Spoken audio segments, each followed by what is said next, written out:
Okay, guys, so there was a question about where are the camera profiles, the DNG camera profiles, sensor profiles that you actually built. Really quickly, if I can get everybody to go to our website, and you want to go to session 1, and you want to go to session 1 resources, which is right here. This page will open up, and under support, it says Photoshop CC preference locations. This is where everything is. It's not just preferences, it's everything. So again, you know the workspace that we built, the one we built the very first day, I couldn't remember where it was, and so we went here and it just shows you where it is. If you click on this guy, it'll actually take you, if you click on it, it wants to download it, but if you click on the little icon, it'll open up and it'll show you where it is. I'm going to leave mine open because I actually think I know where it is. So to get to it, do you still have your user library available to you? Remember how we found the user library on day 1, right? If you need to remember how to do that again, it's up to the Go menu. For half of you, it's the Shift key gives you the library. For the other half of you, it's the Option key gives you the library. Whatever, you just need to get to the library. If you want the library to stay available to you from this point on without having to do that, simply grab the icon that says library and drag it into your favorites part of your toolbar, and it'll always be there. So the files that you're looking for, the DNG camera profiles that you're looking for, is under library, under application support, under Adobe, under Camera Raw, I hope. Camera Raw right here into camera profiles, and this is where they are. Did you find yours? How did you find it from the Go menu? How did I do what? Like from that Go menu? So in the Go menu, click on the Go menu, hold down it's either the Shift key, it depends on your system. It's either the Shift key or the Option key. Why would they do that? Say what? Why would they do that? Oh yeah, tell me about it. It's so dumb. Did you find it though? Yeah. Okay. Alrighty, couple things left about selects that I want to talk about really quickly, and of course the select and mask workspace file that I was looking for was right in the files for class number 3, which is this one today right now, so it was right there, but alright, I'm going to quit telling you guys about my anyway, so if we could go back to our file really quickly. I know you guys are a little bit over looking at this image right here, but I did just want to show you one thing really quickly. I just want to make a marquee selection, so just click and drag out a marquee selection like this, just a square like this. And we've already talked about saving our selections, and again, the more complex your selection gets, the more you should be getting into saving them. So to save it, come up to the select menu and come down to save selection, and we're going to name this, I'm just going to call it square, and say OK to that. And then Command D to deselect. And the next one I'm going to pull out is actually a circle. So if you actually do the little drop-down menu and you come down to the elliptical marquee tool, drag out a circle that you know will actually intersect that square on some level. Remember, you can move these. If you simply hold down the space bar, you can move the circle around. But just I'm trying to get just so where there's an intersection between those two. It doesn't have to be precise, just enough. Then I'm going to come up to the select menu and I'm going to come down and I'm going to save this selection as well. And I'm going to call it circle. And say OK. Command D to deselect. Now I can actually load these things. If you come over to your channels palette and scroll down to the bottom, you'll see that there's a square here and that there's a circle here. Do not select the channel itself. If you click on the channel, this is what you get, and that's not what I want you to do. I want you to stay on the RGB channel up at the top, but I want to load this as a selection. The easiest way to load it as a selection is hover over the icon, not over the name, not over the channel, but the icon, the little icon of the image. Hold down your Command key and click once, and it loads that as a selection. If you come down to the circle and you do the same thing, Command click and you load it, you get the circle. But if you want both of them together, you can do this. I've still got my circle is actually active. If you come up to the select menu and you come down to load selection, in your drop down menu you can pick the square, but now you've got these options that you can do a brand new selection, which means it'll get rid of the circle and just give you the square, or you can add it to the selection, and we'll try that. So just click on Add and say OK, and you'll see it merges those two selections together. I'm going to hit Command Z to undo that. Back up to the same menu again, down to Load Selection. And in this case, the square is still selected, and I'm going to say subtract it from that selection. And then you'll see that everything in the circle except where that square was gets pulled apart. Command Z to undo that. One last time, up to the Select menu, down to Load Selection. And in this case, we can do the intersection of the two and say OK. And it shows you the only thing that was common, the area that was common to both.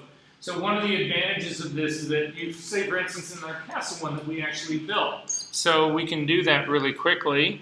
I'm going to hit Command D to deselect. I'm going to come up to my File menu. I'm going to come down to Open Recent, and I'm going to open up the castle. And let's say that we actually wanted, for some reason, to merge the sky and the castle together. We can actually do that. So again, if I look in here, I've got castle is already a selection. Sky is already a selection. So I can come up to my select menu. I can come down to load selection, and I'm going to load the sky mask first and say OK. And then I'm going to come up again to the select menu, down to load selection, and I'm going to add the castle mask to that. And I'm going to add it as a selection and say OK. And now I've got the entire sky plus the castle. So let's say that for some reason I wanted to then add an adjustment layer to this. So I'll add an adjustment layer to this. So I'm going to come down here and I'm going to add a black and white adjustment layer. And you'll see that because I had an active selection already going, it builds a layer mask for it already. Make sense? So it's just a way to think about making these selections, the value they have to them, especially if you save them and then you can actually combine them, you can work on. It's just a very smart way to sort of work and to think about getting into this.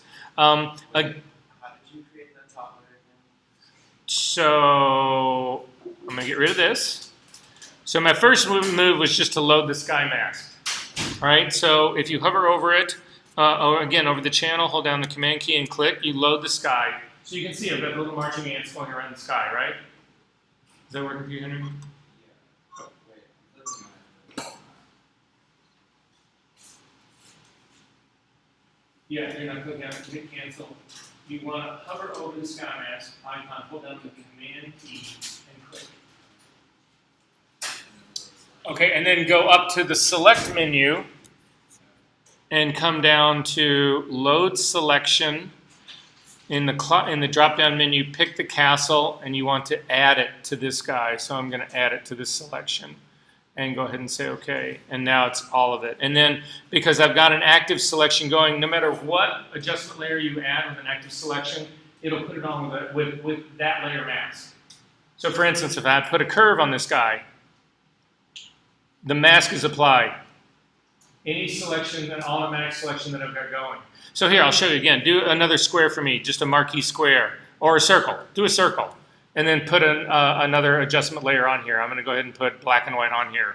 And you can see, whatever selection is going, that's what becomes the layer mask when you add an adjustment layer, no matter what you do. If you don't like that, you don't want that guy on there, again, simply drag the layer mask to the trash and delete it, and then your whole image is black and white. Are we good on this? Okay, you can close all of this stuff up and go look in your system, session 3 assignment files, and there is an assignment file in there. It's called Select and Mask Practice File or something like that. Yeah, it's this guy right down at the bottom. And if you get a mismatch warning to come up, if you didn't get that mismatch warning, there's a problem. So who didn't get this warning? Okay, if you didn't get this warning, we all need to cancel out of this. You need to come up to the Edit menu and come down to Color Settings and tell me what's sitting right here in this.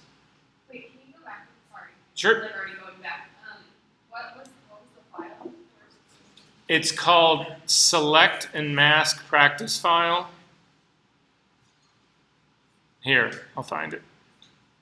Yeah, select and mask practice file. It's in session 3. You got that guy? So when I double click this, I get this warning, and it's a profile mismatch. It's telling me that this file is in sRGB and that I want to work with it in Adobe RGB. And if you're not getting this warning, your color settings are not set correctly. So to make sure they're set correctly, I'm going to cancel out of this really quickly. Come up to the Edit menu, down to Color Settings, and in this drop-down menu, you should be using North American Prepress 2, not North American General Purpose 2. That's what Photoshop ships with. This is not what you want at all. You want North American Prepress 2. And say OK to that. And then when you open that file, you should get this warning. Did that happen? Yep, OK. You can go ahead and say OK to that. It's not a problem. So again, I'm going to double click on the hand to make sure I've got the entire file to work on. If you take a look at this file, if you turn off the top, you'll actually see it's a picture of the beach back behind it, and then there's a picture of a girl that was shot in the studio, I'm going to assume on just a sort of a regular background. I want you to make sure you've got the top layer selected. We are going to actually blend these two together. So this is the tool that I'm going to show you right now that the Refine Edge, which is where we started today, morphed into. Sorry guys, I'm really paranoid about tech. Okay, about whether I'm recording this stuff or not. So anyway, because today's going to be an especially, you guys are probably going to watch this video a few times. So at any rate, so this is what the original Refine Edge that we did with the castle has evolved into. There are similar tools. They've blown it out a little bit more. Like I said, I think in parts of it, if you haven't done a mask to begin with, which is what we had already done, when we were working, we had already built a mask and we were refining that edge. This is pretty much if you're going to use it, you should start with it. Is a better way to put it. So to do it, if you select the top layer, because this is what we're going to actually mask, is this layer up here, come up to the Select menu and come down to Select and Mask, and it will take you into its own workspace. The Select and Mask workspace is it's independent of Photoshop. It works in conjunction with Photoshop, but it's actually separate from Photoshop. It's an independent workspace. Yes? So I have a later version. You mean you have an earlier version? Yeah, that's okay. So, no, you do not have this. So just watch. But you can access the Photoshop for free in school. I have like the CS6. I just need a Oh, you really do go back. Me too. But I don't work with it, but I have it. I will say this, though, 99% of what we do in this class, you can do in CS6. Okay, so it's not like you're going to be, it's not like, oh my God. The thing that she just pointed out is that I have free access to it. Yes. So You know you can load them, you can keep them both. Yeah. Yeah, I've got like 4 or 5 versions of Photoshop on here. I'll do that. All right, well, anyway, think about it. Okay, so when you come into the Select and Mask workspace, depending on how things are set up, your image may look like mine, it may not look like mine. To get yours to be at its default, click on the view, the drop-down menu right here, and you want to pick the onion skin at the top. The onion skin was the major new addition to the way this tool actually works. And it works really well. If you actually take the transparency slider at the bottom, the default is 50%. If you grab it and you drag it all the way up to 100%, you see nothing but the background. If you drag it all the way down to 0%, you see nothing but the girl. In the 50% range, which is where I'm going to go with this image, what you see is a blend of them both. And the reason this exists is it's a visual aid to help show you what has been selected and what hasn't been selected. And the problem that most people have in their selections is even if we did a really good selection, there may be areas missing that we don't know about because we can't see them. And you'll see what I mean by this right here. If you look at the toolbars on the side over here, the one at the top is the quick selection tool. It's the exact same tool. It's no different than it works in Photoshop. It's a quick selection tool. If you click on that, you'll notice that there's a plus and a minus. This works the very same way. Remember when we were doing the plus to get the castle, and then we had to do the minus to get rid of the shrubs that were over the castle. So we were back and forth. it lets you do the same thing. You do have size in this, so you can actually make the brush larger or smaller. It does the very same keyboard shortcuts. The bracket keys will make your brush smaller and bigger and smaller. But the thing to remember about, so I'm going to make mine a little bit bigger. The thing to remember about the quick selection tool is you do not want to touch the edge you want it to find. So for instance, I want it to find the girl. So you do not want to go over the girl and come out into this area right here. If you cross you want it to find this line of her face. If you cross that line, it's going to look for something. It's going to find the edge of your image is what it's going to do, because there's no other edge that exists. So if you start to click, I'm going to stay in the safety area right in here. I'm going to start to click and drag.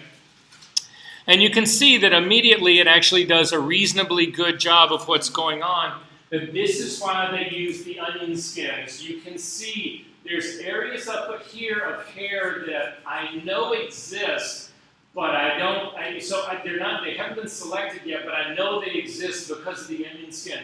So you see this girl became very, very clear. The background is actually still cloudy. This is showing you what has been selected and what hasn't been selected.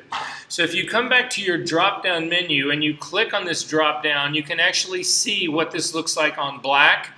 You can see what it looks like on white. You can see what the mask itself looks like. So you can spot the problems that we were actually having in here. I'm missing stuff back here, but if you were just to generate this mask like this, you would suspect that there's stuff up here, but you don't really know. You would suspect that there's stuff up over in here, but you don't really know.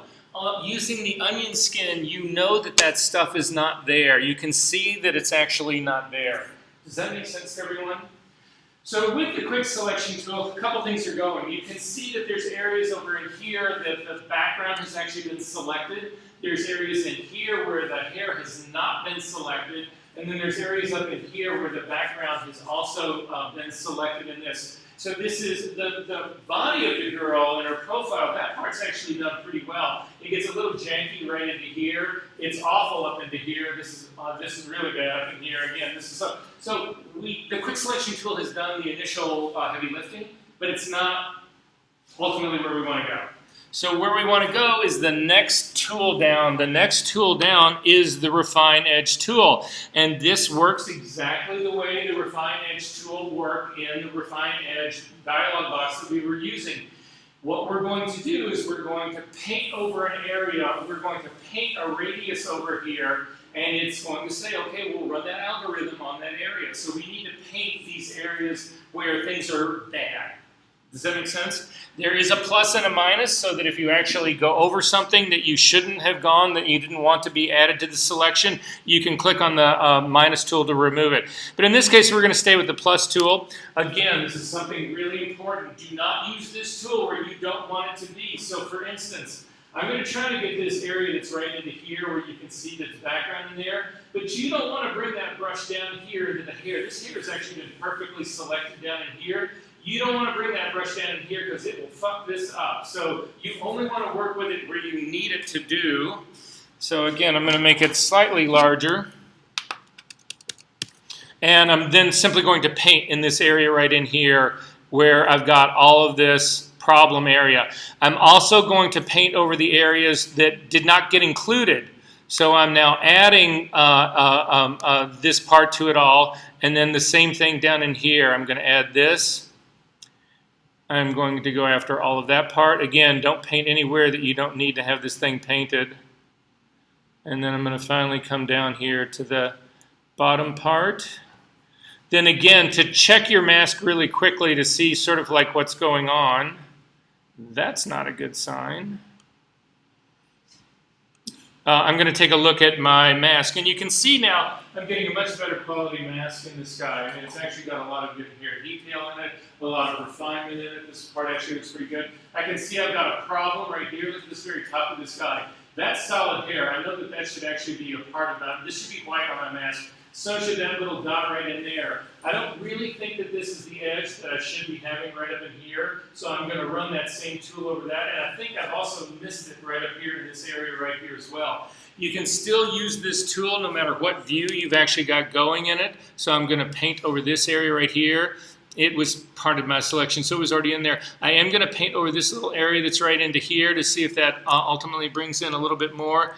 Yeah, I think it brings in a little bit of the character, but this part at the top is a problem for me. This is not going to be, I'm not going to get this little area right up in here with either the Refinements tool or the Quick Selection tool. So I go to the next tool down. The next tool down in this is simply a regular brush. So it is a regular brush. If you click on your drop-down menu, you can actually control the hardness or the softness of this brush. Now you need to worry about your mask. We're going to talk about this to death in this class. When we start getting close to these edges, you need to worry about soft brushes, because soft brushes tend to spray ink out into the background, which is not something you want. I can see a real defined line here. I'm not trying to make this soft or subtle at all. So I'm going to make this brush completely hard. I'm actually going to zoom into this. Again, my keyboard shortcuts tell me how to do that. Make my brush a little bit larger. And I'm actually going to hit this part out right there. I think that that's hair transition right there, so I'm not going to hit that. But I'm going to get all of that part in there. I'm going to get this part all in here. That in there. Again, I'm going to leave a little edge transition there to keep this believable. I'm going to clean that part up right there. Again, I think this is all hair that's actually in here, so I'm going to zip down on that guy as well. And I think the rest of this I'm going to leave pretty much as it is. I'm going to go back to the onion skin to just see what it ultimately looks like. I'm going to back out. Sorry, not out that much. And I'm feeling pretty good about this. The last two tools that are in here, this is a lasso tool, and it's literally that. You can circle something. Oh, in the paintbrush tool right here, again, you've got a plus and a minus. If you figure you painted something in that you didn't need to have in, you can paint it back out using the minus button right here. And then again, these edge detection tools, this is the radius tool that we had used before, so you could use that. It would simply paint a line around this. We don't really need it. It's done everything we want it to do, so I'm going to collapse that. The global refinements, I've already told you guys, these are done better in a different place, so we're not going to use these tools either. I'm going to collapse those. And then finally, the output part here is the same as it was before. You can output this as a selection, you can do it as a layer mask, you can do it as a new layer, you can do it as a new layer with a layer mask, or you can make a new document or new. So again, in my case right here, I'm simply going to do this as a layer mask.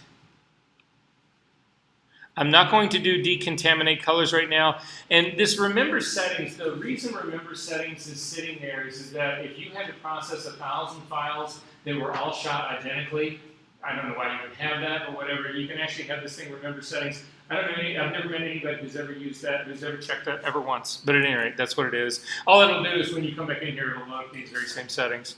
So I'm going to go ahead and say OK to that. And that's our mask.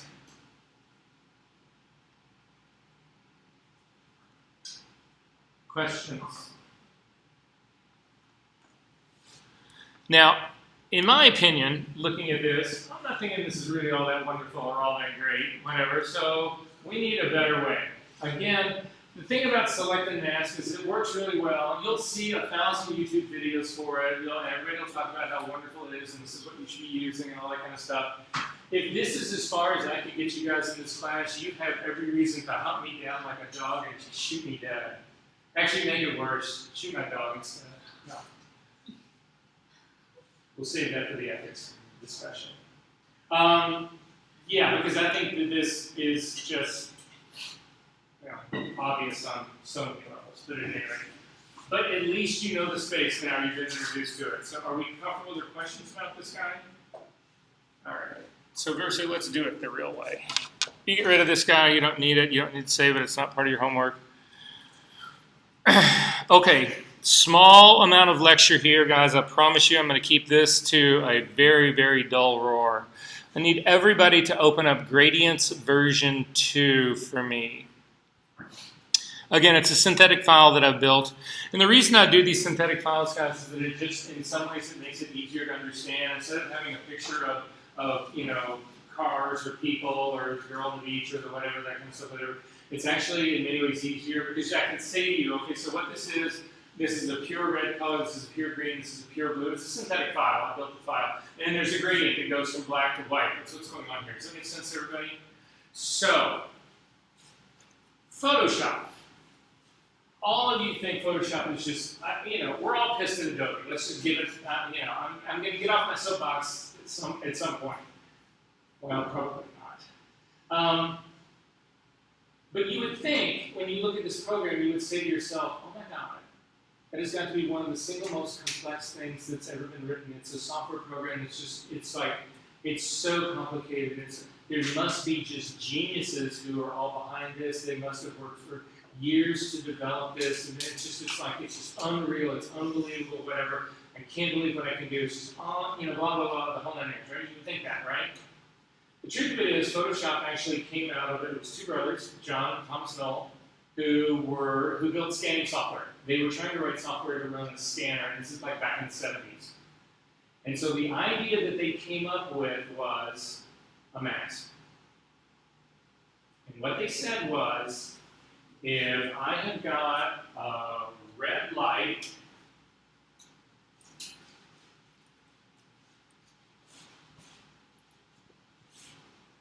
I should do the red and red, shouldn't I? You'll never see it. I have three lights. I've got, so imagine these as light projectors, okay? So here's a projector, here's another projector. You have no idea how challenging it is for me just to do that. Like, okay, so here, you want to see me draw a person? This is how I typically do it. Now I got to make like a person.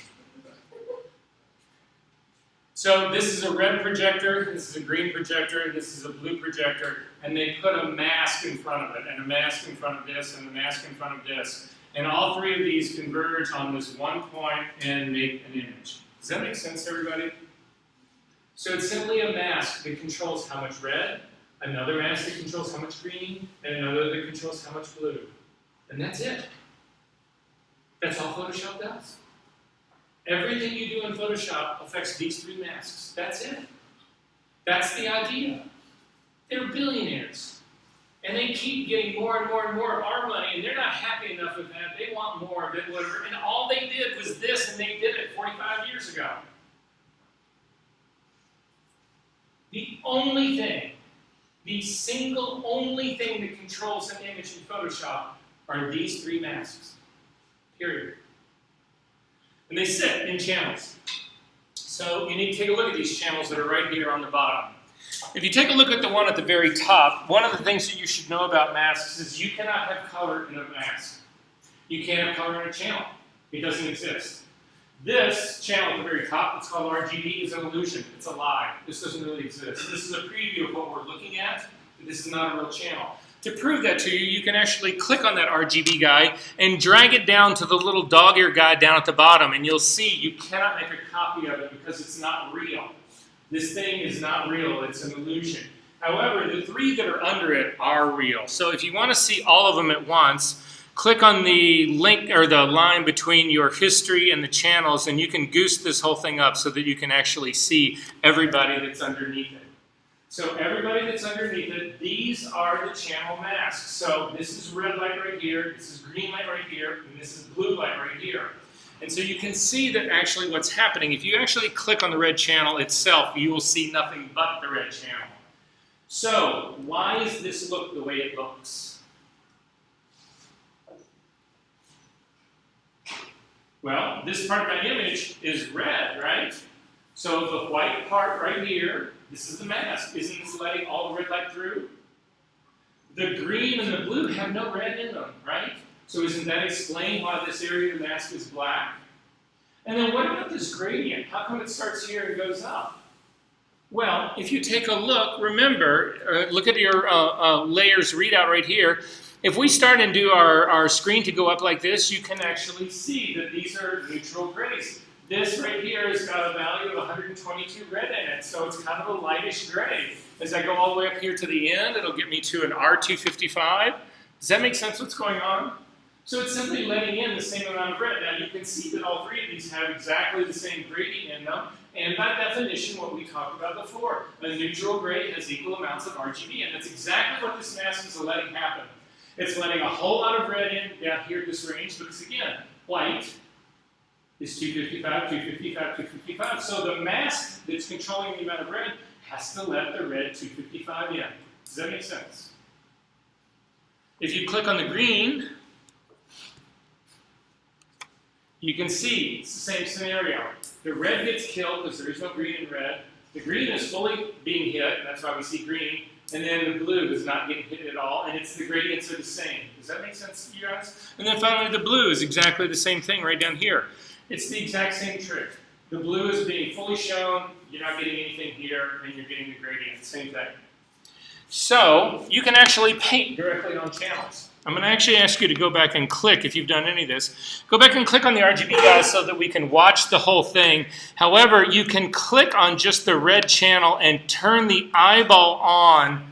So with the eyeball on, we can actually see the RGB, but you can notice that the red channel is what has been highlighted. So if I go in here with a brush, I'm going to actually be painting on this channel. Make sense? So hit the B key to get a brush. I should go right up to the top here at the beginning. I'm going to actually make this a hard brush so that you can actually see it, 100% hardness.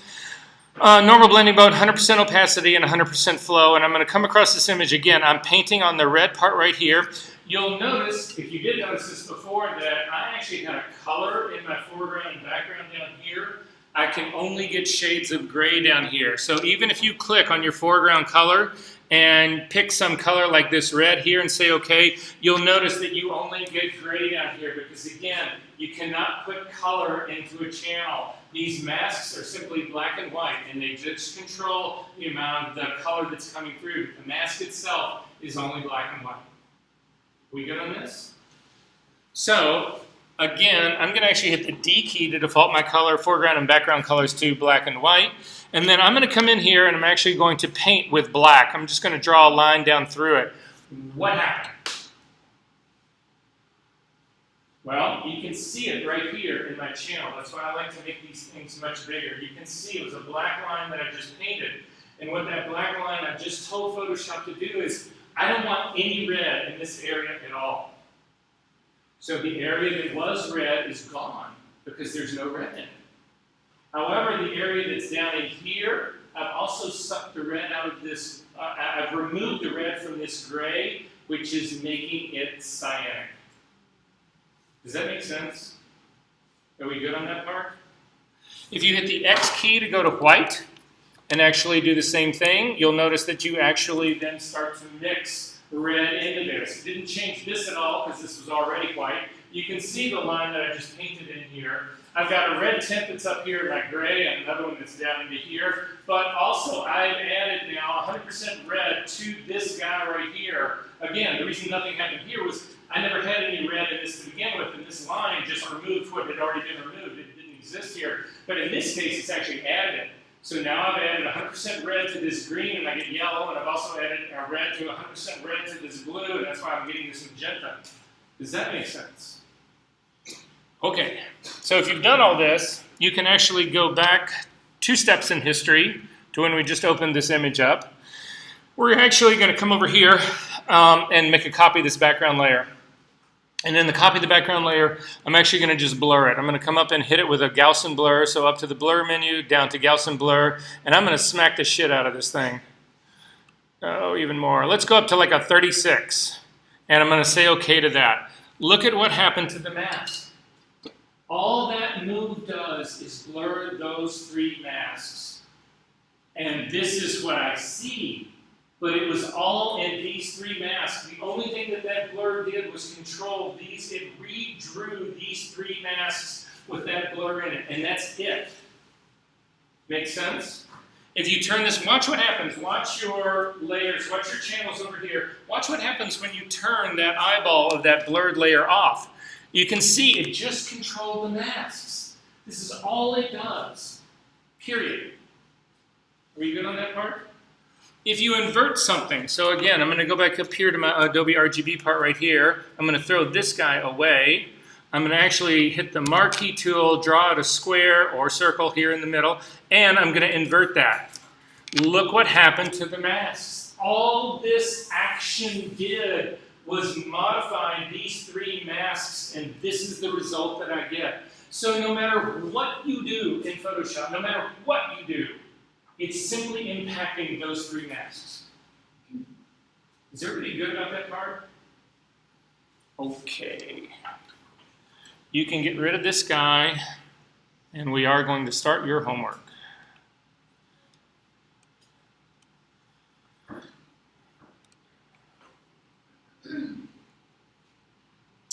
So in the assignment folder, there is a file called Sunny. It was an exercise file that came from a Deke McClellan lynda.com video. Again, it was an exercise file. Whoever Jason Stitt is, that's his copyright. He owns this file. So here's what the assignment says. You're to build 4 layers. And on the first layer, you want just the background. On the second layer, you want just, it doesn't matter what order. Are you guys still passing the hard drive around and copying stuff? Okay. No, just asking. I'm sorry. So background layer, I want the background isolated on one, I want the hair isolated on another, her skin on another, and her sweater on another. And when I say skin, you can include her eyes and her teeth. You don't have to separate her eyes and her teeth. Does that sort of make sense what we're going for here?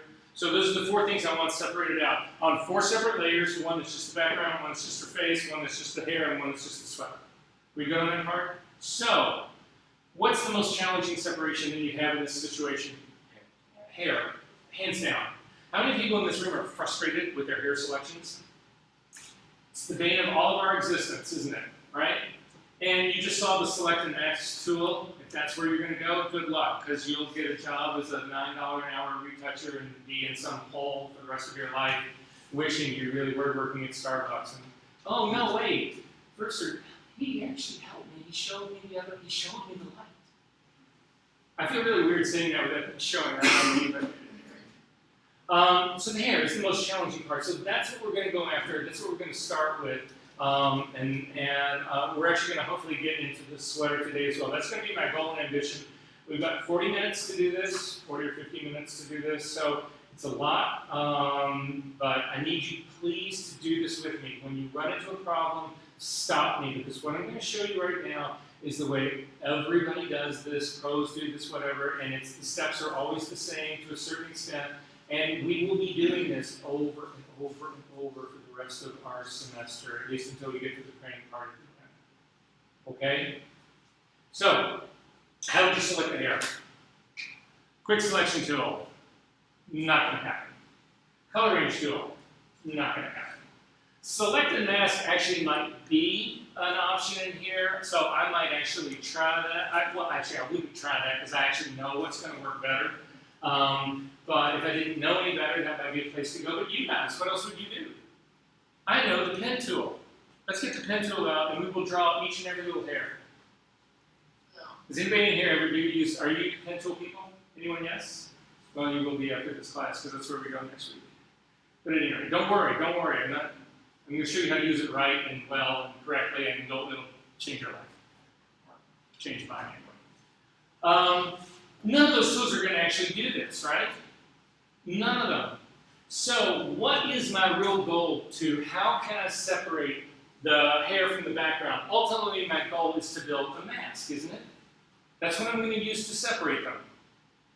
Do I have any masks that exist in this image yet?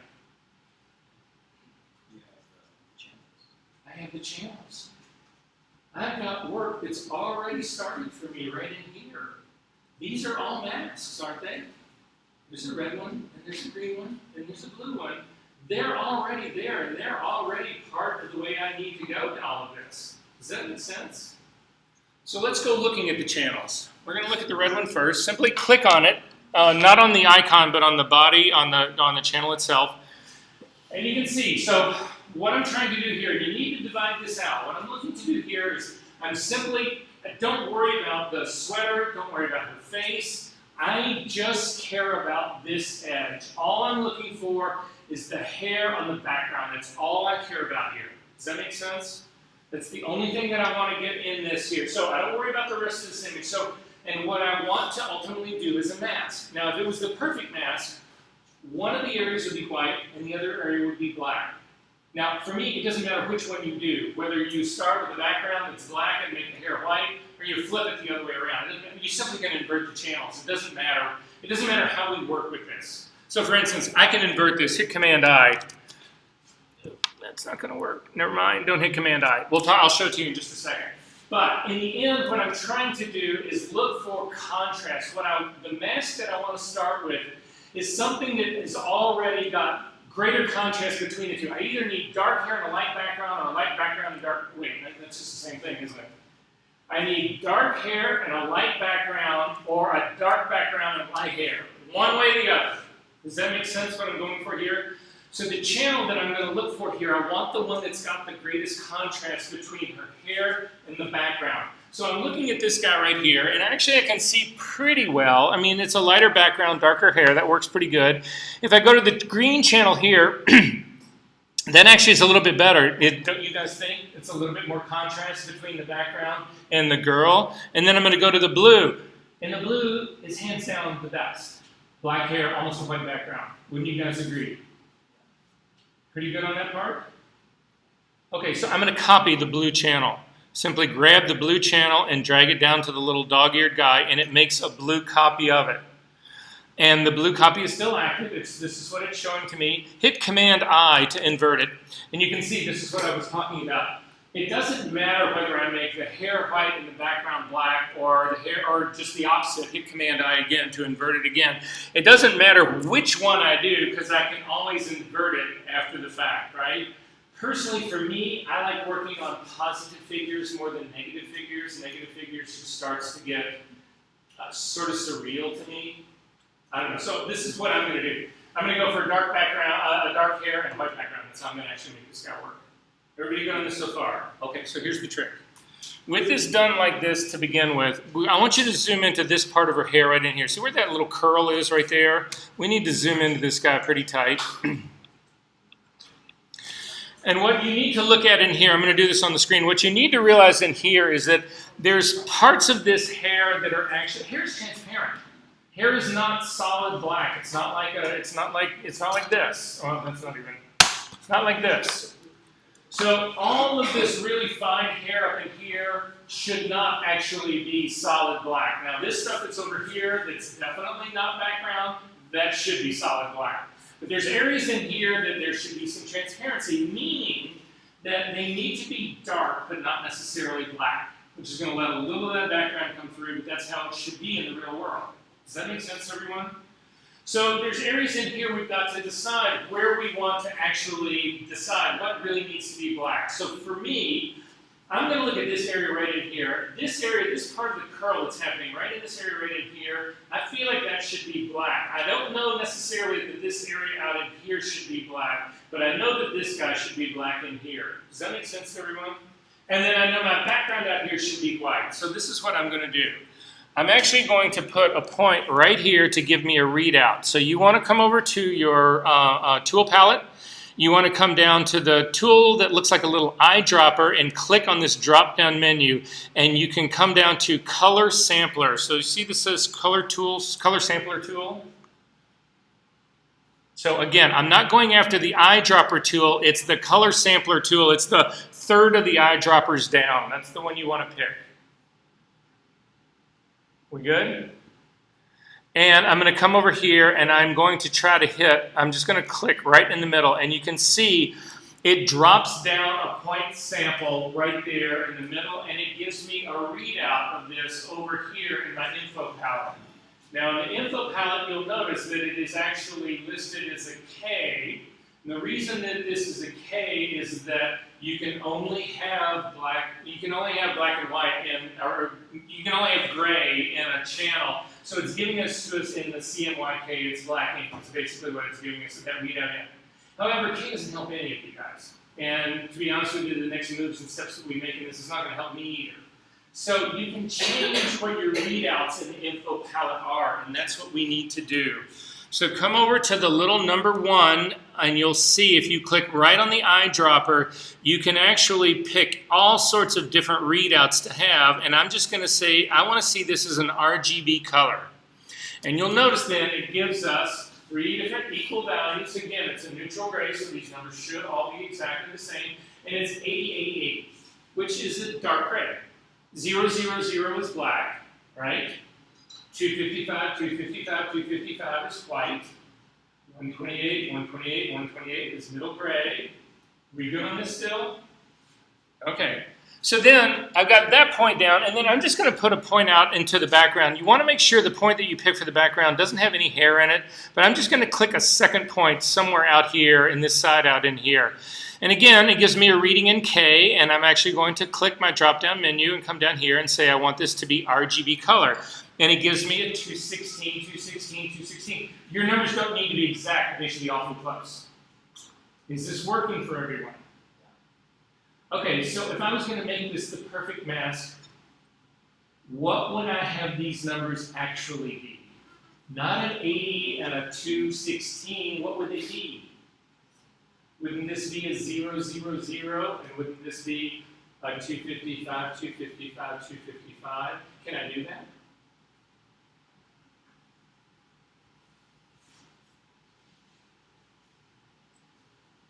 Curves, perhaps? Sure. Couldn't I do curves? Couldn't I do levels? Wouldn't all of that work? Let's do levels. Now, this is not something that you do on the as an adjustment layer. This is not adjustment layers. This is nothing here is happening in our layers palette. This is all happening in channels. So we have to do it in channels. We have to do it to a channel, and there are no adjustment layers in channels. You have to do it directly to this guy. So if we screw it up, it isn't going to matter. We just can start this whole process over. We're not losing anything. We're just working on basically a mask. That's all we're doing. Correct?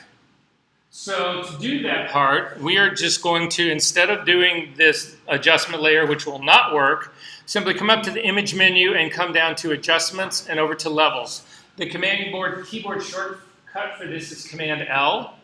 And so that's what we're going to actually do with this guy. I'm going to move this a little bit to the side so you can watch what happens. Now, typically you would think, well, all you need to do is slide this black point up to 80 and the white point down to 216 and you'd be good to go. That's misleading. Don't ask me why, but it doesn't work that way. The math behind this is not, that's just not what to do. So instead what I want you to do is I want you to grab the black point slider here and I want you to start to drag it up, but I want you to watch this readout the entire time. So I'm going to click on this. I want you to do it with me. Click on the black point slider down here and I'm watching the readout, and as I'm going up, I'm down into the 30s now. You need to stop before you get to 0. If you get to 0, back off a little bit. So I got down to 6. That's where I got. And you can see that this area of my image is definitely getting darker. Then I'm going to go to the arrow keys, because you want to tap this in one point at a time. You do not want your mask to be any more aggressive than it has to be, because this is what will happen. If your mask is overly aggressive, this is what it ends up looking like. This is not a mask. This is an abomination. So I'm going to back my guy back off. And I'm down around, I'm at a 9 or an 8 right now. If you go to your up arrow key, you can tap it in one at a time. And the minute you get to 0, 0, 0, stop. Did that work for everyone? Then you grab your white point slider. And again, you're watching now these other values over here. I need to get those to 255. Crank this back and get up close to 250. I'm at 254. Go to your arrow keys. And I tapped it once. I got to 255. You also need to recheck your shadow point to make sure nothing there changed. Occasionally, moving one slider will change the other one. It changes it minusculely. It'll change it 1 or 2 points. It's not really a whole lot. But just make sure that at the end of it all, that you've got what you sort of want in here. I've got my white out here. I've got my black in here. Then you need to, before you do anything, we need to look around. So hold down your space bar and simply click and look around. What I'm looking for is this edge. Do I like this edge? Do I feel like this edge is correct?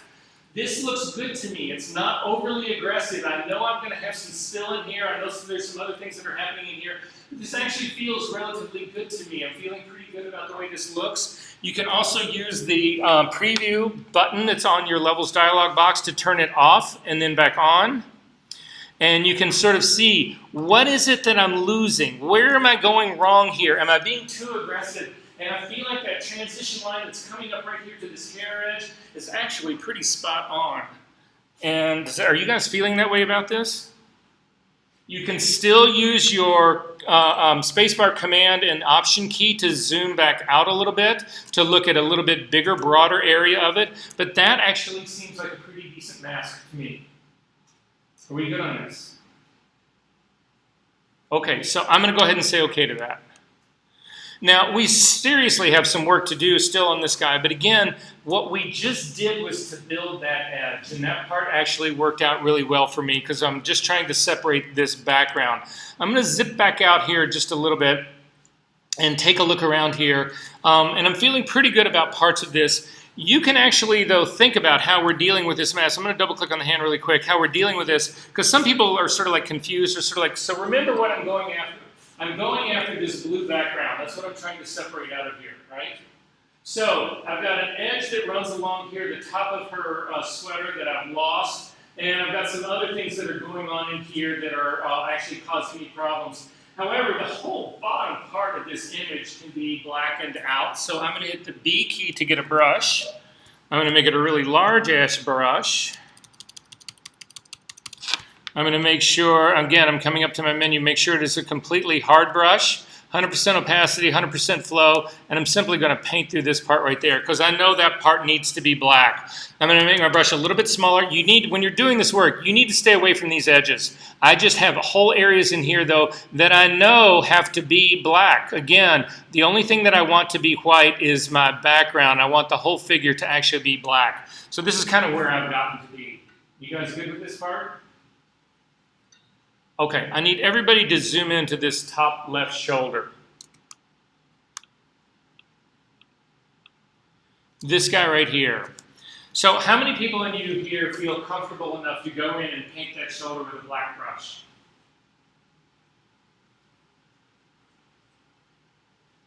Oh, simple line right here, right? Oh, there's some texture in here, but you can do all that, can't you? No, you can't. So here's the trick to it, guys. If you try to hit it with a brush, people will do, again, I'll make it a smaller brush, whatever. People will come in here and they'll try to do this and whatever, and then it doesn't, you'll see it doesn't really work. It left part of that behind, whatever. It's not really working for me. I'm going to Command Z to undo that.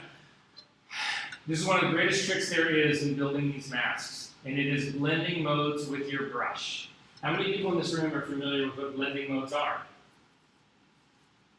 Have you guys ever used multiply or screen for a layer? No?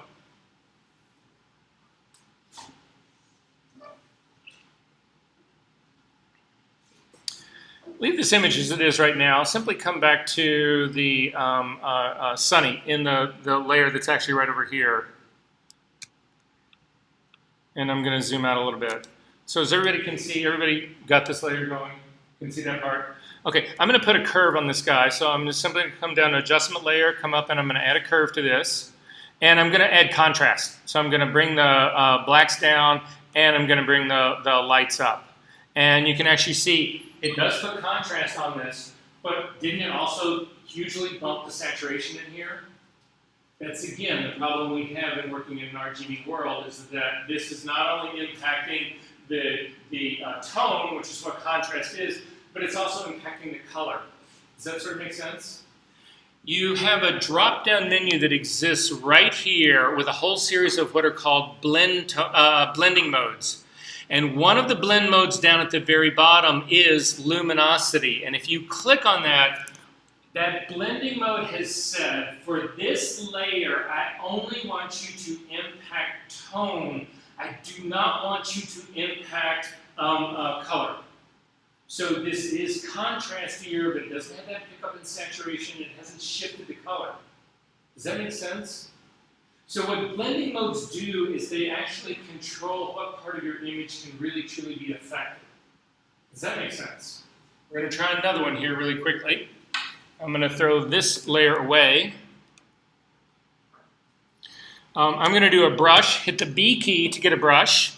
And then I want you to pick a foreground color. I'm going to pick a red. So I'm just going to pick some sort of red color. So that's now my foreground color. And if I'm painting on this image, again, I'm going to make my brush a little bit bigger. And I just paint a big red line across like that. You can see it basically paints red over this image, and this image just becomes red, right? That is a normal blending mode. If you hit Command Z to undo that and change the blending mode of your brush to color and do the same thing, you can see what it does is it doesn't impact the luminosity, it doesn't impact the brightness range, it simply impacts the color. So all of my detail from the luminosity, the black and whites, the highlights, the midtones, the shadows, that all remains intact, but it all gets colored with this red because that's what my blending mode was doing. Wait, where do you set the blending mode? It's the blending mode of the brush, so it's up here in the modes of the brush. It's not on your layers, it's up here. Does that make sense, what's going on? Okay. Command Z to undo that. Go back to our mask that we're trying to build down here. So we're going to click on this guy. Back in here to the mask, we are going to use a blending mode brush. So the blending modes, if you look at them really quickly, I'm going to describe them really fast. Again, we'll talk more about all of these later on. In the first group right in here, it's the darken group. Starts with darken. The second group is the lighten group. You can see it's divided by these lines. The third group right in here is contrast. That's basically what's going on in here. And then these are specialized ones down here that we're not going to deal with. Some of these we'll deal with, but right now. So what I'm going to do is I'm actually going to pick an overlay blending mode. So you want to come down here to overlay. And overlay is a contrast brush. So I have now got black as my foreground color. I'm going to make a smaller brush. And I'm going to come over into this white area right over in here. And I'm going to paint. And you see nothing happens. And the reason nothing happens is because of my blending mode. So in the contrast blending modes, anything that is lighter than 50% gray will not pick up black ink. Anything that's darker will. The flip side holds true with white ink. If I were to change that, go ahead and change it to white. Hit the X key to change it to white. And then come over here on the body and paint. And you'll see it will not paint white ink in an area that has already gone darker than 50% gray. So we can use that to control what happens on this edge. Because all of this edge is darker than 50%. The edge on the background is lighter than 50%. So if you set black as your foreground color, and I'm going to zoom into this area so that you can see it right over here. And you don't even need to be really careful about this, guys. Simply hit the line here and paint across it. And it's done. Oh, yeah. I had somebody start to cry when they saw this the first time. Does this make sense what's going on? You can hit multiple times as well. So for instance, this color right down in here didn't quite pick it up completely. You can hit it a second time. Now this area that's the white part of the little sweater right here, there's no point in working that hard at that. Simply go back up to your normal brush and paint it out. That's supposed to be black. If we then look up here at the fingers, all this stuff up here, this all needs to go to be black. That should all be black.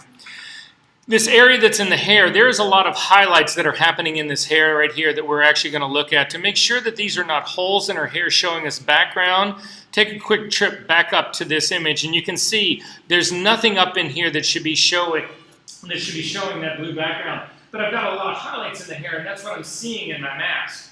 Right? So I'm going to go back down to the bottom to my mask.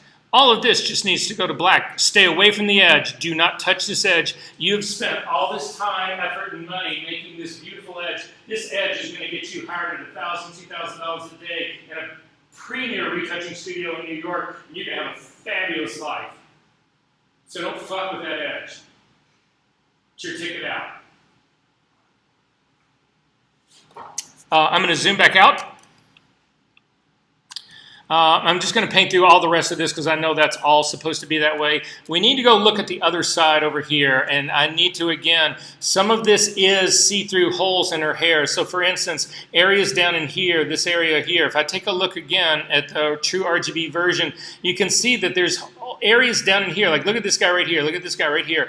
That's a hole that's actually showing through in my mask. You do not want to paint that out. You need to leave that open. All of these down here are, but all of this stuff up here isn't. I don't know what this is right in here, so I'm going to take a look again. That's all highlight in there. So I can go through all the rest of this part, and that part's great. All right, I'm going to come down to her fingers, and I'm going to zoom in a little bit closer right here. I'm going to make my brush much smaller. And again, I'm a little nervous about painting outside the lines here. So I want to control my brush using a blending mode. So I'm going to go back to an overlay brush. And I'm going to simply track down this area, the edge of her finger right here. I'm just stroking down one time. Then I'm going to stroke through this. Again, don't make this thing work any harder than it needs to. And I'm going to hit it a second time to give myself just a little bit more room to go in with a little bit better brush.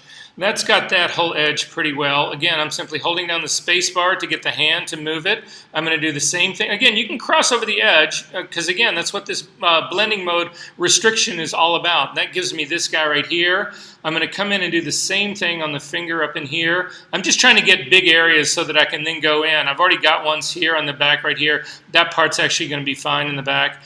I have a small problem in here in that this is actually sweater right here. So again, I'm going to use my same blending overlay brush to get that part out. That part's good. I'm going to do the same line right down here. And that guy's already pretty good. So now I can go to a normal brush. Again, this is a solid, really hard brush because you don't want to spray over anything. And all of this has now been made. I'm still going to have to use a little bit of an overlay right in there, but I can get all of this. I can get this.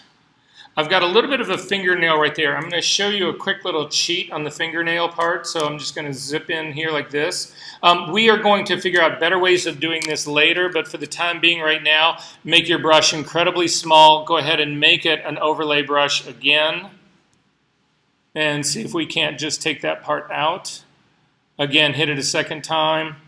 Yeah, we got all that. And then again, I'm going to go to a normal to hit that part right in the very middle. And I'm going to tap that. I'm going to zip back out a little bit. Again, I'm working with a normal brush right now because all of this area here, all of this skin, where the skin is meeting the hair, this all goes black. Just stay inside the lines you're painting. All of this can actually go. You guys get where this is all happening, right? Again, I'm going to go back to overlay for just this small little part right down here.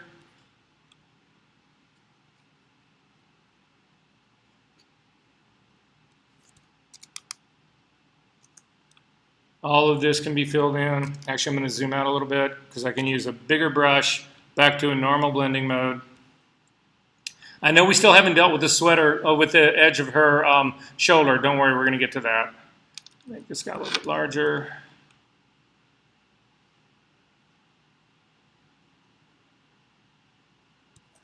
And then finish up her face.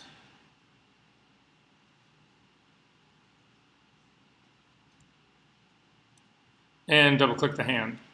So this is what mine looks like, and I've actually got everything in here pretty well done. There's a couple of other problem areas I know, but this shoulder, the shoulder is the last major area part that I've got a problem with. Are we good on this? Are you okay on this, baby? All right. Everybody good on this part? At this stage of the game, I would save your work. Again, this is your homework. I would save this right now if I were you. So I would come up to the File menu, come down to Save As. Don't do just a save, and actually make sure you keep it separate because if we screw something up on this, you'll have the original one to actually work with. I'm going to do mine into my Toss folder and say OK to that. OK, so I need to build the shoulder. And clearly looking at this, I don't even have enough detail in there to do this with an overlay brush. How would you guys build the shoulder? Any suggestions, anyone? Oh, is that hard drive still going around? Yeah. Okay, good, just make sure. Any ideas? How about doing what we just did?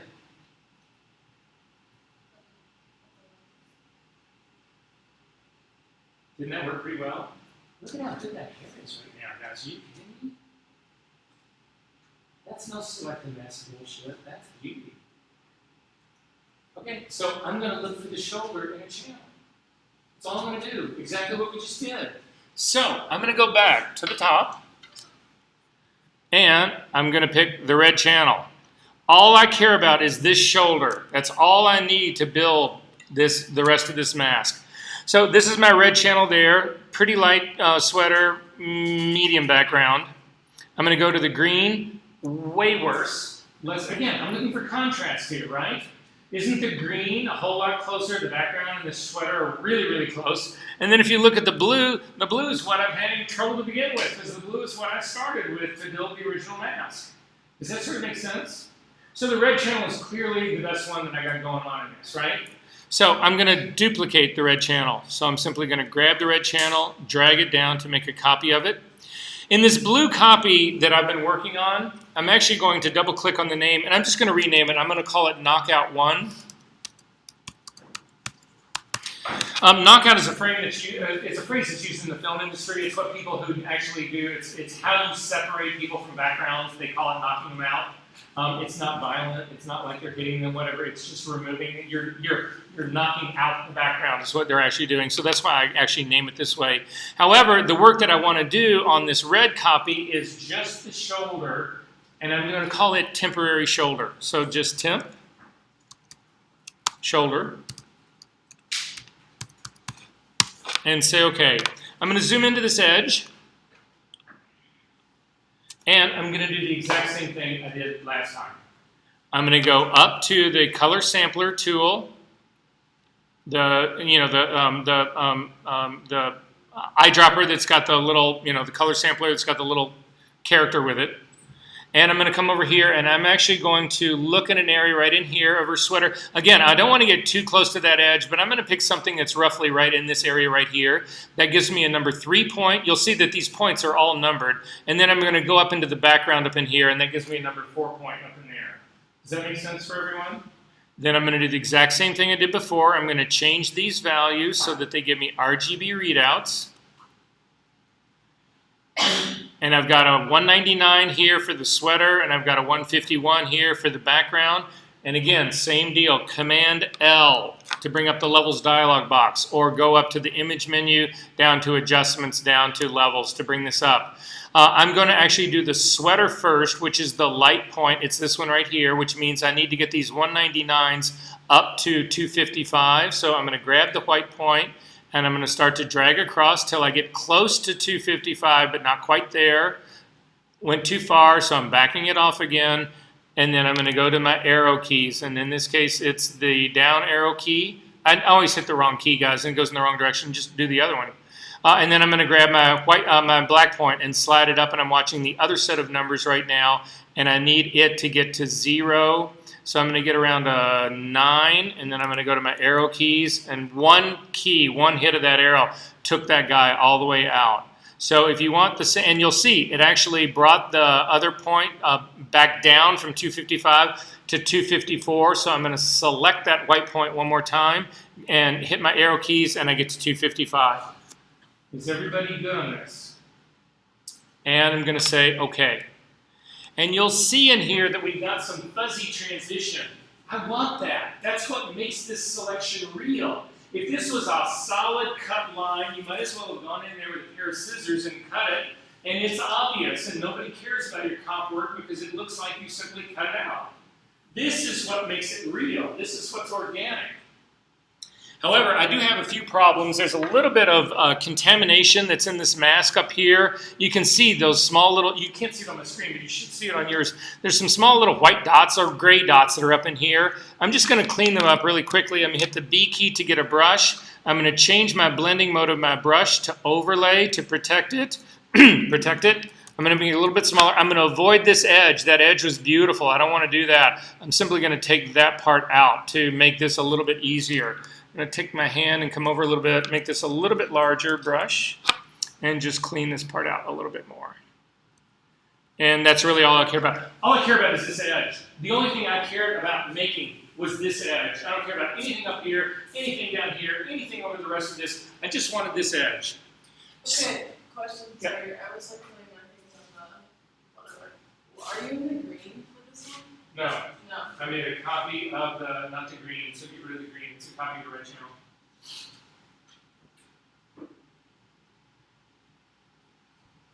So copy the red, and really quickly just, exactly. You've got those numbers, so yeah, Command L, bring up levels, and you're good to go. I have a question. Shoot. My levels are, I think we switched. The backwards? We flipped it. It's backwards by design. So your number 3 is your white point. This is the one you need to get up to 255. You're doing your black point. You gotta be like that. So this guy, you're trying to get up to 255. You go wrong like that. 255. Yeah. Now go back off a little bit. Yeah, now go here, please. Perfect. And this is your black point. So that's your black slider, and you go all the way here. Okay, did this work for you guys? Okay, really quickly, I need to jump out, because we're winding this up. I need to jump back out to your regular Sunny just again to the layer really fast. Double click on the hand to kick back out. And I need everybody to just draw a marquee square in the middle of the sky. So the M key to get a marquee and just draw. Okay, I got to quit this circle thing. Hang on. Okay, just draw a square out. So, again, people lose sight of all of this because the work that we're doing right now has started to get relatively complex. And people start to forget everything they ever knew about Photoshop, and there's no reason to do that. So remember in Photoshop, when you make an active selection, it restricts where things happen, right?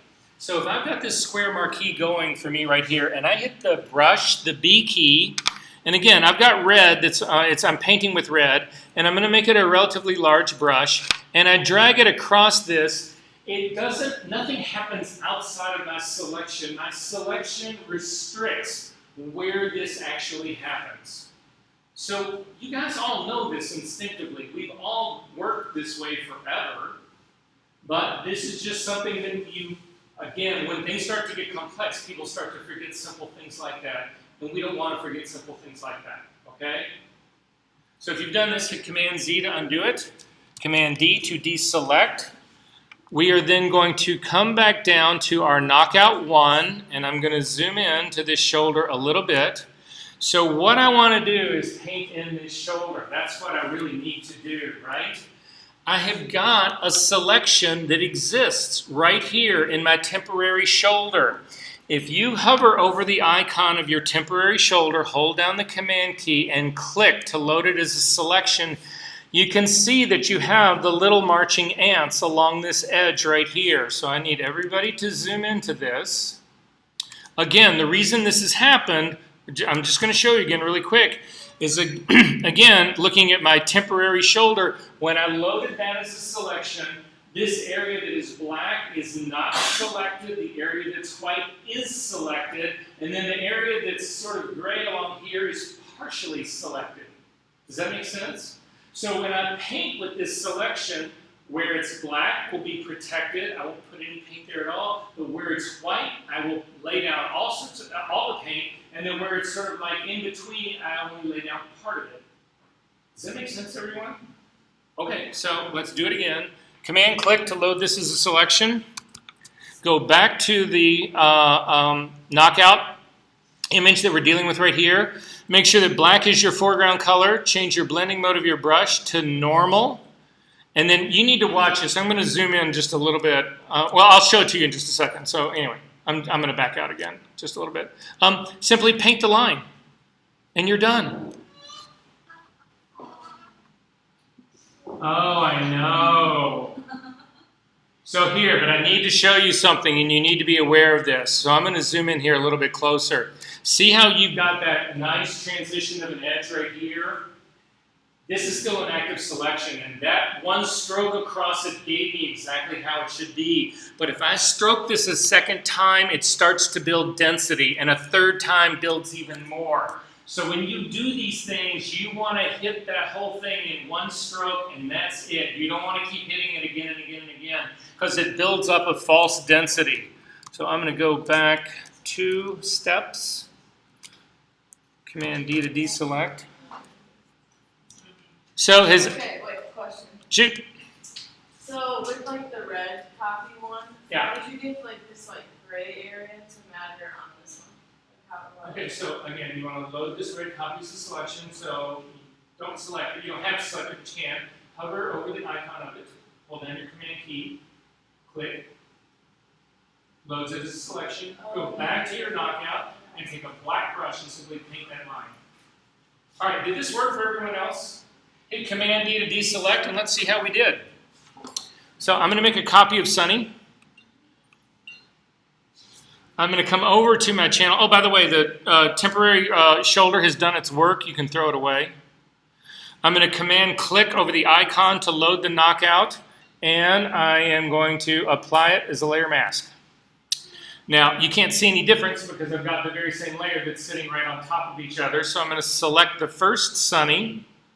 I'm going to add an empty layer in between the two, and let's put her on a white background. So I'm going to hit the D key to default my foreground and background colors to black and white. Command delete will fill that with white, and it looks great. And this is art. Off to the races. Yeah, I'll do it all over again.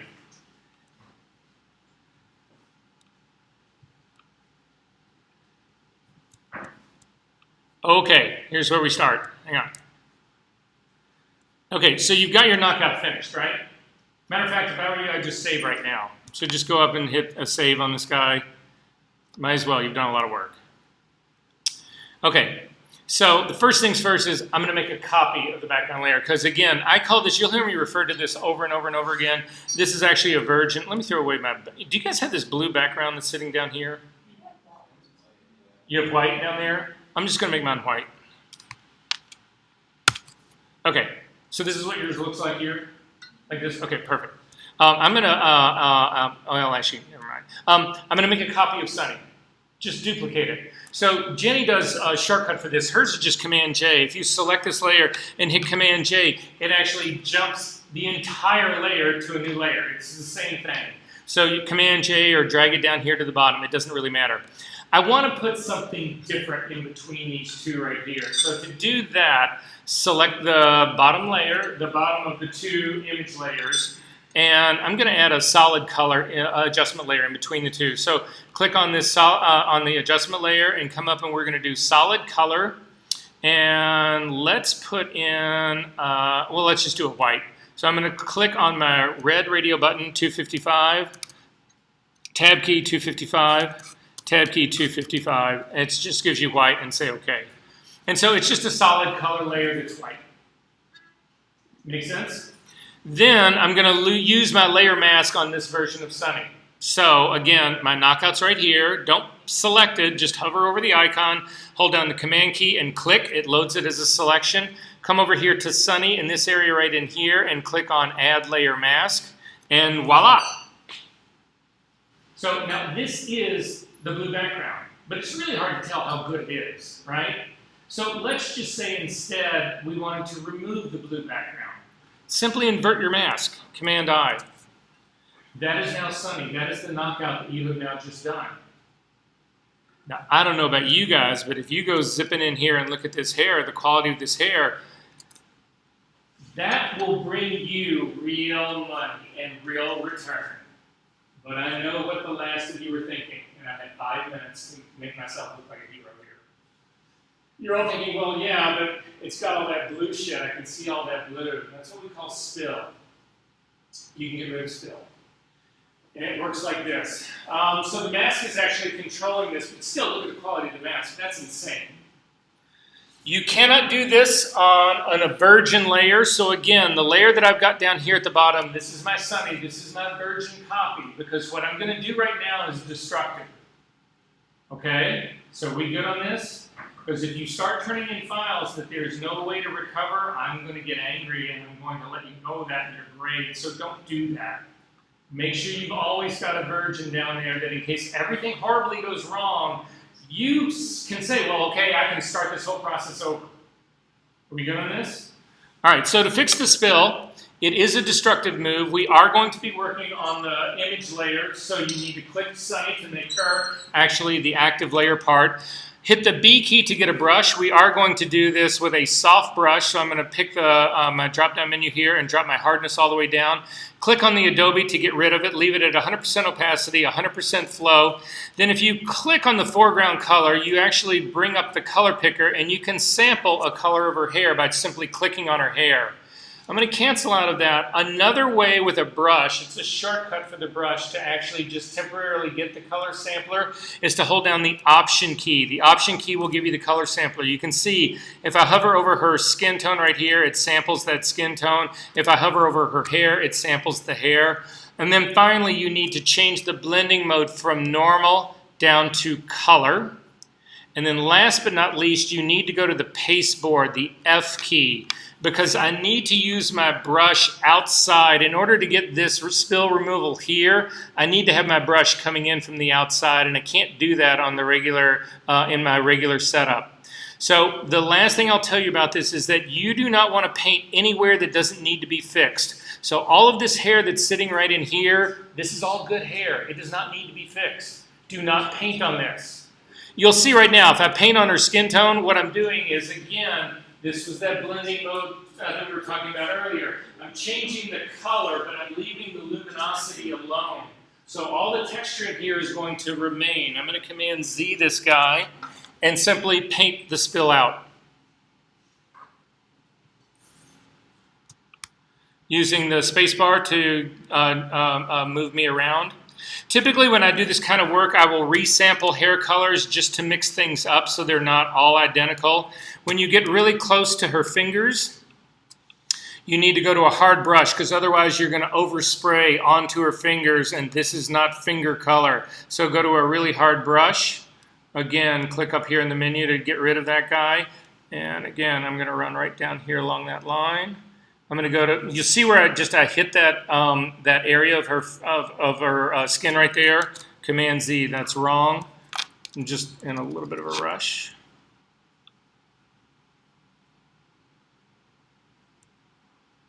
Even smaller brush to get the area in the middle.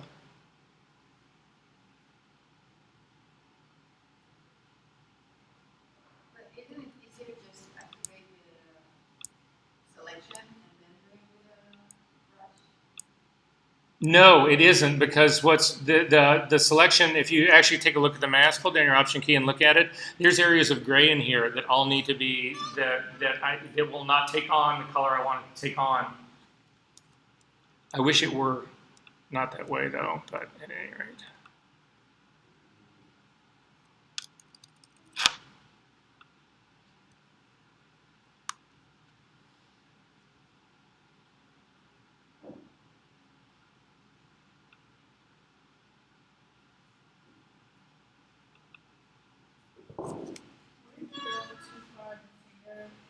Go back in history.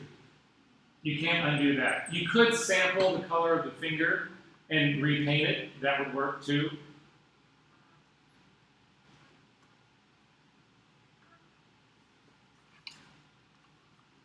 Is this working? Are you kidding me? Every one of you, back out, because we're going to go. So back out a little bit, back out a little bit. Look at what you have fucking done. Are you out of your mind? This is so next level, and so few people know about this kind of work. Nobody does this kind of stuff. And you guys just blew this out. That took us 40 minutes to do. I can do it in 10 because I'm really quick at it. And if I have a tablet, I probably do it in 5. And that's where you're going to be. Every one of you in here knows exactly how to do this now. And it changes everything. I mean, look at the quality of that hair. This projector's horrible. That's all I'm saying here, because I'm looking at this and I am just like stunned at how beautiful that actually looks. Click on the color picker, not the color, the solid color layer guy again. If you double click on that, it'll open up the color picker again and put her on yellow. Oh, okay, that works. Put her on green. Okay, that works. I mean,